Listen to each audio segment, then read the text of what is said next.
Bullish marubozu pattern. जैसे कि हमने आपको बताया कि मारुबोजू कैंडलस्टिक पैटर्न एक सिंगल कैंडलस्टिक पैटर्न है। ये कैंडल एक लंबी ग्रीन बुलिश कैंडल होती है जिसमें विक ना के बराबर होता है। अगर आप कैंडल के अपर विक पर भी ध्यान दें और लोअर विक पर भी ध्यान दें तो आपको बहुत छोटी विक नजर आएगी। इसका मतलब होता है कि कैंडल की ओपनिंग कैंडल के लो के बराबर में या फिर बहुत नजदीक होती है और कैंडल की क्लोजिंग कैंडल के हाई के बहुत आसपास या बराबर में होती है। इसीलिए कैंडल में कोई भी विक नहीं बनता। इस कैंडल को मार्केट में बहुत स्ट्रॉन्ग साइन के रूप में देखा जाता है कि अब इस कैंडल के बाद मार्केट यहां से ऊपर जाने वाली है, यानी कि यह कैंडल मार्केट में बुलिशनेस का एक बहुत स्ट्रॉन्ग सिग्नल है।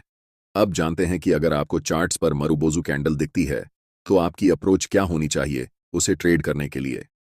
मैंने आपको पहले ही बताया कि कोई भी कैंडलस्टिक पैटर्न बिना प्राइस एक्शन के अधूरा होता है। सिर्फ कैंडलस्टिक को देखकर ट्रेड करना यह ट्रेडर्स का सबसे बड़ा मिस्टेक होता है। लेकिन अगर यह कैंडल किसी स्पेसिफिक लेवल पर बने तो यह हमारे लिए ट्रेड करने का एक अच्छा अपॉर्चुनिटी हो सकता है। इस कैंडल के लिए यह इंपॉर्टेंट लेवल है सपोर्ट लेवल। अगर चार्ट में किसी इंपॉर्टेंट सपोर्ट लेवल पर बुलिश मारुबोजू कैंडलस्टिक पैटर्न बनता है तो हम यहां से अपसाइड की तरफ लॉन्ग ट्रेड में एंट्री करने की प्लानिंग कर सकते हैं। इसे हम लाइव एग्जाम्पल की मदद से समझते हैं। यह चार्ट टाटा कंज्यूमर प्रोडक्ट्स का है, यानी कि TCPL का एक दिन के टाइम फ्रेम में है। चार्ट में पिछली कीमत एक दिन के टाइम फ्रेम में है। एक्शन के हिसाब से यह एक इंपॉर्टेंट सपोर्ट लेवल है। पहले तो प्राइस नीचे की तरफ आई है इस सपोर्ट लेवल पर। इस लेवल पर आकर प्राइस थोड़ी सी बुलिशनेस दिखाती है, लेकिन थोड़ी दूर जाते ही वापस नीचे आने लगती है। कुछ कैंडल्स बनने के बाद हमें चार्ट पर एक लंबी ग्रीन मारुबोजू कैंडल दिखती है। ये कैंडल चार्ट पर हमें बताती है कि अब मार्केट यहां से ऊपर की तरफ जाने वाली है। इस कैंडल के बनने के पीछे की कहानी ये है कि बायर्स और सेलर्स के बीच हुए फाइट्स में बायर्स स्ट्रांगली जीत चुके हैं। इस कैंडल को ट्रेड करने के लिए हमें कैंडल की क्लोजिंग के बाद कैंडल के हाई पर एक लाइन मार्क करनी है।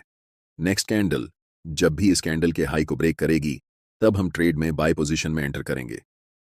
हमारा stop loss bullish marubozu candle के लो पर होगा और टारगेट के लिए हम पहले रेजिस्टेंस लेवल पर प्रॉफिट बुक करेंगे। ध्यान रहे कि हम सिर्फ कैंडल स्टिक के बेसिस पर ट्रेड में एंट्री नहीं कर रहे हैं। हमें कैंडल स्टिक के साथ साथ इंपॉर्टेंट सपोर्ट लेवल भी दिख रहा है, इसीलिए हमने ट्रेड में एंटर किया। ब्रोकिंग ऐप या फिर ट्रेडिंग व्यू में जाइए और M6 स्टॉक का चार्ट खोलिए और फिर आपको यह नज़ारा देखने को मिलेगा। यह स्टॉक अभी स्ट्रॉन्ग बुलिश फेज में है और हर एक ब्रेकआउट फेज पर प्रॉफिट दे रहा है। पिछले 4 बार कंटिन्यूअस ब्रेकआउट पर इसने प्रॉफिट दिया है और फिर से ब्रेकआउट का सीनारियो यहां पर बन रहा है। अभी लास्ट कैंडल मारुबोजू कैंडल बनकर तैयार हुई है। अब हमें इस कंसोलिडेशन लेवल के ऊपर एक लाइन ड्रॉ करनी है। नेक्स्ट कैंडल जब भी इस लाइन को ब्रेक करेगी तब हमें ट्रेड में एंट्री लेना है। इस ट्रेड में हमारा स्टॉप लॉस मारुबोजू कैंडल के लो पर होगा।